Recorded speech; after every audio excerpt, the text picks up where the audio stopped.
E aí, tchê, beleza? Mini aula de terça-feira. E hoje eu acordei com uma saudade da transformada de Laplace. Resolveu um circuitinho com uma transformada de Laplace. Então, é essa aula que eu preparei para vocês. Vamos lá! Tópicos de transformada de Laplace 5. O 5 está aqui para te indicar que é a quinta mini aula sobre a transformada de Laplace que a gente faz. Se tu for lá no site do Matemática Leve, está organizado por assunto e por lá tu pode estudar e assim tu te organiza. Aplicação da transformada de Laplace a circuitos elétricos. O problema escolhido hoje eu retirei de uma prova já aplicada na Universidade Federal do Rio Grande do Sul e diz assim: considere um circuito RLC em série, onde a resistência é de 1 ohm, a indutância L é de 0,5 Henry e C, a capacitância, é de 2 Faraday. A carga inicial no capacitor e a corrente inicial na malha são nulas. Use a transformada de Laplace para calcular a corrente I de T quando uma fonte de 2 volts é conectada ao circuito. Então, eu desenhei aqui um esquema, né, para o nosso circuitinho pobrinho em série. Está dizendo que a resistência, o símbolo de resistência é esse zigue-zague aqui, é de 1 ohm. A indutância, desculpe, é de 0,5 Henry. A capacitância de 2 Faraday e a gente liga uma fonte de 2 volts ao circuito. Muito bem. Está dizendo também que a carga inicial no capacitor, então a carga inicial, Q inicial no tempo zero, é nula, é igual a zero. E a corrente inicial, corrente a gente representa por I, né, de T, como é inicial é no tempo zero, também é nula. Daí pede, use a transformada de Laplace para calcular a corrente. O que a gente tem que pensar? A gente tem que pensar na queda de tensão que cada um desses componentes indica. A lei de Kirchhoff diz que a soma de todas as quedas de tensão num circuito elétrico é sempre nula. Então, eu tenho um indutor, a queda de tensão que se refere ao indutor é a indutância, vezes a derivada segunda da carga em relação ao tempo. A queda de tensão que se refere a um resistor é a resistência vezes a derivada da carga em relação ao tempo. E a queda de tensão que se refere ao capacitor é a carga dividido pela capacitância. A queda de tensão que se refere ao gerador, à força eletromotriz, à fonte, é E. A soma de todas essas quedas de tensão é igual a zero. Daí, crianças, a gente vai substituir os valores aqui da indutância, da resistência, da capacitância e da fonte. Ora, a gente tem que a indutância é de meio Henry. Eu vou escrever derivada segunda assim, né? A carga dependente do tempo. A resistência é de 1 ohm, vezes a derivada da carga. A capacitância é de 2 Faraday e a força eletromotriz, a fonte de 2. Então, é menos 2 ou igual a 2. Ó, passei o menos E para o lado de lá. Como está esse 0,5 aqui, eu vou multiplicar toda a equação diferencial por 2, só para tornar esse cara 1 e a gente trabalhar com os números mais bonitinhos. Então, vai ficar lá, ó, Q duas linhas de T, mais 2Q linha de T, igual, quando eu multipliquei por 2, igual nada, mais, multipliquei por 2, ficou só Q de T igual a 4. Essa aqui é uma equação diferencial ordinária de segunda ordem, que quando a gente resolver, nós vamos encontrar a carga. Mas a pergunta no problema foi calcular a corrente. O que a gente tem que saber? Que a corrente elétrica é a variação da carga em relação ao tempo. A corrente elétrica é a carga em movimento. Então, a corrente elétrica é a derivada da carga em relação ao tempo. Significa que, quando ele te deu a informação no problema que a corrente inicial é nula, igual a zero, essa informação aqui é a mesma que dizer, deixa eu pegar o verdinho aqui, que a derivada da carga no tempo zero é igual a zero. Essa informação aqui é absolutamente equivalente. Então, por que eu estou te chamando a atenção disso? Porque se essa é uma equação diferencial de segunda ordem para carga, eu preciso de duas condições iniciais para a carga, senão eu não resolvo o problema, ele fica inconsistente. E eu tenho uma condição para a carga inicial e para a derivada da carga. Tenho duas condições, tenho uma equação diferencial de segunda ordem, posso resolvê-la aplicando a ferramenta da transformada de Laplace. Vamos lá. Ó, reescrevi aqui o nosso problema para gente, a mesma equação diferencial para a gente aplicar a transformada de Laplace. Eu vou aplicar a transformada de Laplace em todos os termos da minha equação diferencial. Transformada de Laplace, todo mundo. Ora, quando eu aplico a transformada de Laplace na derivada segunda de uma função, isso implica em encontrar s ao quadrado, a função no espaço transformado, a função no espaço frequência, menos S, a função em zero, menos Q' em zero. Tudo isso é a transformada de Laplace da derivada segunda. Mais transformada de Laplace de 2Q'. O 2 é uma constante multiplicativa, fica ali esperando. E eu aplico a Laplace na derivada primeira, que vai ficar S, Q de S, então é no espaço transformado, menos Q em zero. Mais transformar Laplace de quê? Q de S. Estou transformando T em S. Igual transformar Laplace de 4, uma constante, 4 sobre S. Se a gente lembrar que a carga e a corrente iniciais são nulas, Q de zero e Q' de zero valem rosca. O que aconteceu aqui? Ficou uma equação algébrica para Q de S. Eu sou capaz de colocar o Q de S em evidência. Ó, S ao quadrado, mais 2S, mais 1 desse cara aqui, igual a 4 sobre S. Para encontrar a solução dessa equação algébrica, que é o Q no espaço transformado, tudo isso aqui tá... Ops, fiz um risco sem querer, pessoal. Tudo isso aqui, ó, tá multiplicando, deixa eu consertar, tá multiplicando, passa para lá, dividindo. Então, ficou 4S, S ao quadrado, mais 2S, mais 1.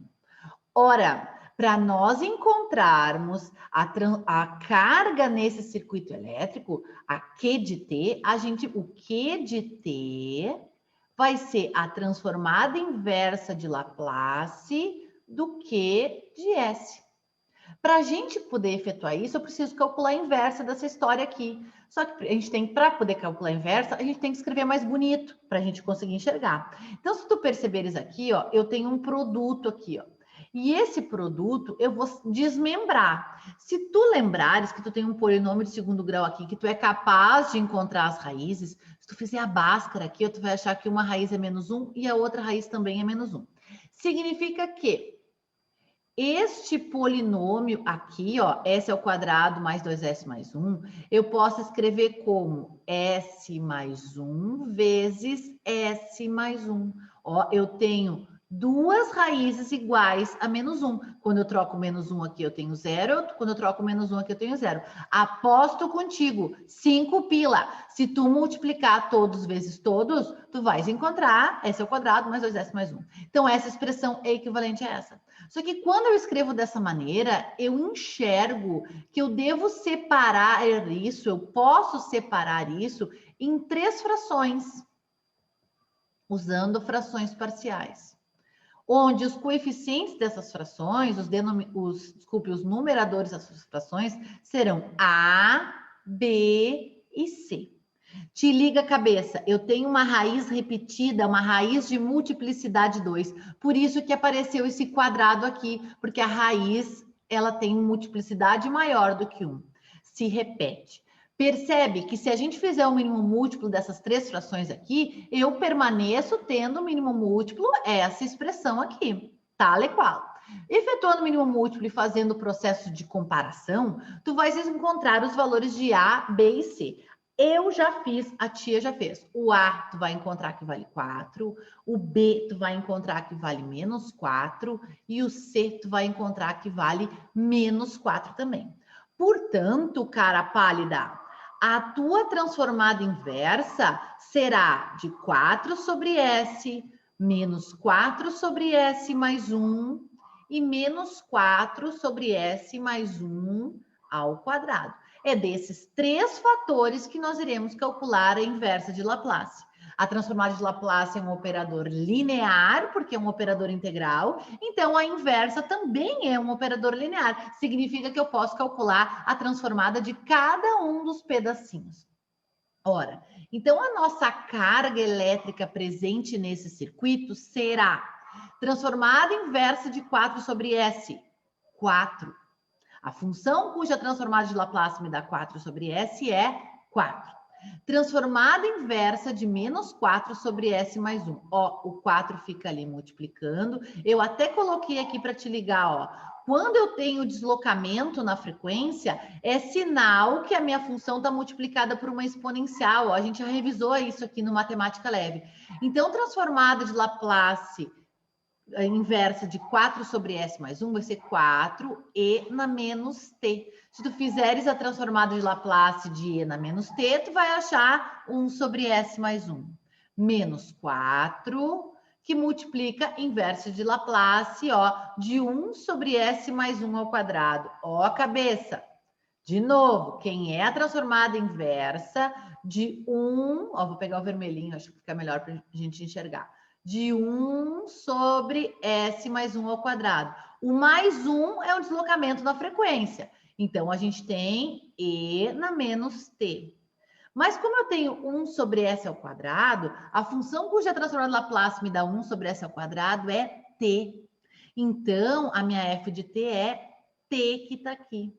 Então, a transformada inversa de Laplace de 4 sobre S mais 1 ao quadrado é 4t e na menos t.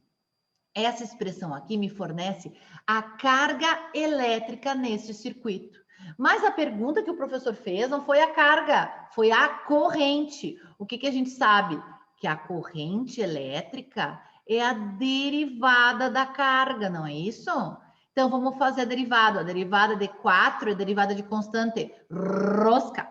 Menos 4, derivada de e na menos t. Derivada de e na menos t é derivada de e na coisa. Derivada de e na coisa, vezes a derivada da coisa. E derivada dessa coisa aqui é menos 1. Então, aqui vai ficar mais. Menos a derivada desse cara aqui. Derivada de menos 4t e na menos t. Tem um produto, tem que usar a regra do produto. A primeira derivada, menos 4. A segunda copiada. Mais a primeira copiada e a segunda derivada. Derivada de e na menos t, derivada de e na coisa, vezes a derivada da coisa. Derivada de menos t, mais 1. Percebe, pessoal, que para grandes tempos, ou seja, quando eu deixo o meu circuito elétrico ligado muito tempo, esse termo aqui e esse tendem a zero por causa desse expoente negativo. Expoente negativo empurra para baixo. Então, esse fator e esse tenderão a zero quando o tempo é muito grande. Se eles tenderão a zero, a minha carga tende a ser constante, tende a ser 4 coulombs. Também para grandes termos, esse fator aqui amortece a minha corrente elétrica. Então, vamos olhar graficamente o que isso significa. Ó, peguei a minha ferramenta gráfica aqui e a gente vai fazer, num primeiro momento, o gráfico da corrente elétrica nesse circuito. A corrente é 4t e na menos t. Então, eu vou fazer aqui, ó, 4 vezes x, como é função de x, eu não vou poder escrever t, vezes e elevado na menos t, que é nosso menos x, a nossa variável. Olha ali o que aconteceu com a nossa corrente, ó. Ela, evidentemente, tu não vai olhar para cá, porque para cá é como se o tempo fosse negativo, tu vai olhar só para cá, que é a nossa curva de interesse, ó.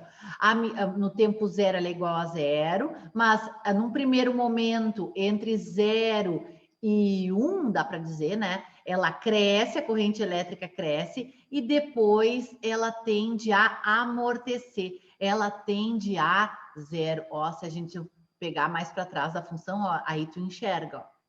E a carga elétrica, o que acontece com a carga elétrica? Vou fazer o gráfico no mesmo plano cartesiano, só um pouquinho. Ó, pessoal, já fiz o gráfico aqui em verde da função Q de T, essa aqui, para mostrar para vocês, ó. Tá aqui, ó, a carga em zero é zero, né? Eu fiz o gráfico exatamente dessa funçãozinha aqui, ó. E olha aqui como ela cresce, ó, a carga elétrica. Só que para grandes tempos, olha o que ela acontece. Deixa eu diminuir aqui para todo mundo enxergar. À medida que o tempo passa para tempos grandes, ó, a minha carga elétrica tende a 4, ó, tende a aparecer constante. Ela não é constante, ela tem uma pequena variação, assim como a corrente elétrica, ó, que também não é zero, né? Mas para grandes tempos, neste circuitinho, acontece isso. Ó, de novo, não olha para o lado de cá, porque aqui é como se fosse o tempo negativo. Olha para o lado de cá. Aqui está a carga em verde e em laranjinha está a nossa corrente elétrica. Então, o que a gente fez matematicamente tem que se comprovar graficamente e fisicamente. E aí, gostou da aplicação? Sexta-feira tem mais aqui no Matemática Leve. Agora eu fui. Beijos meus e do caboclo.